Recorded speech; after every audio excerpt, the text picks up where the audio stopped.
പ്രിയപ്പെട്ടവരെ, അൻസാർ പുളിക്കൽ. കേരളത്തിൽ അമീബിയ മസ്തിഷ്ക ജ്വരം വ്യാപകമാകുന്നത് വളരെയേറെ ആശങ്കയുണ്ടാക്കുന്നു.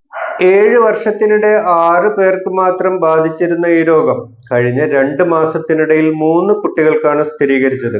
ഇതിൽ 2 കുട്ടികൾ മരിച്ചു. കോഴിക്കോട് സ്വദേശിയായ 12 വയസ്സുകാരൻ സ്വകാര്യ ആശുപത്രിയിൽ ഇപ്പോൾ വെന്റിലേറ്ററിലുമാണ്.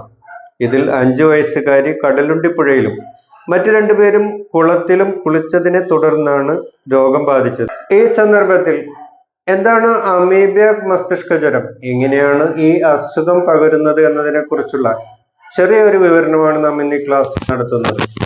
ഈ സമയത്ത് വളരെ പ്രധാനപ്പെട്ട വിവരങ്ങൾ മറ്റുള്ളവരുമായി പങ്കുവയ്ക്കണമെന്ന് അഭ്യർത്ഥിക്കുകയാണ്. എന്താണ് അമീബിയ മസ്തിഷ്ക ജ്വരം? നെഗ്ലേറിയ ഫൗലേറിയ എന്ന അമീബിയയാണ് ഈ അസുഖം ഉണ്ടാക്കുന്നത്. ഇത് തലച്ചോറിനെയാണ് ബാധിക്കുന്നത്. കെട്ടിക്കിടക്കുന്ന വെള്ളത്തിൽ ജീവിക്കുന്ന ഈ അമീബിയ മൂക്കിലെ നേർത്ത തൊലിയിലൂടെ മനുഷ്യ ശരീരത്തിൽ കടക്കുന്നു. തുടർന്ന് തലച്ചോറിനെ ഗുരുതരമായി ബാധിക്കുന്ന കെട്ടിക്കിടക്കുന്ന വെള്ളത്തിൽ ജീവിക്കുന്ന ഇവ മൂക്കിലെ നേർത്ത തൊലിയിലൂടെ മനുഷ്യ ശരീരത്തിൽ കടക്കുകയും തലച്ചോറിനെ ഗുരുതരമായി ബാധിക്കുന്ന മസ്തിഷ്ക ജ്വരമുണ്ടാക്കുകയുമാണ് ചെയ്യുന്നത്.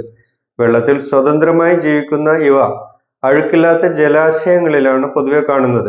നീർച്ചാലിലോ കുളത്തിലോ കുളിക്കുന്നത് വഴി ഈ രോഗം വരാം. എങ്ങനെയാണ് അമീബിയ മസ്തിഷ്ക ജ്വരം തടയാൻ കഴിയുന്നത്? എന്തൊക്കെയാണ് അതിന്റെ പ്രതിരോധ മാർഗങ്ങൾ എന്ന് നോക്കാം. മൂക്കിൽ ശക്തമായി വെള്ളം കയറാതിരിക്കാനുള്ള മുൻകരുതലോടെ മാത്രം നീന്തൽ, ഡൈവിംഗ് എന്നിവ ചെയ്യുക. നന്നായി പരിപാലിക്കപ്പെടാത്ത സ്വിമ്മിംഗ് പൂളുകൾ ഉപയോഗിക്കാതിരിക്കുക. തല വെള്ളത്തിൽ മുക്കി വെച്ചുകൊണ്ടുള്ള മുഖം കഴുകൽ ഒഴിവാക്കുക. നസ്യം പോലുള്ള ആയുർവേദ ചികിത്സാ രീതികൾക്ക് തിളപ്പിച്ചാറിയ വെള്ളം മാത്രം ഉപയോഗിക്കുക. രോഗലക്ഷണങ്ങൾ കണ്ടാൽ എത്രയും പെട്ടെന്ന് ഡോക്ടറെ കാണുകയും വേണം. ഈ സമയത്ത് വളരെ പ്രധാനപ്പെട്ട വിവരങ്ങൾ മറ്റുള്ളവരുമായി പങ്കുവെക്കണമെന്ന് അഭ്യർത്ഥിക്കുകയാണ്. കൂടുതൽ ക്ലാസ്സുകളുമായി വീണ്ടും കാണാം. തൽക്കാലം നിർത്തുന്നു. ബൈ.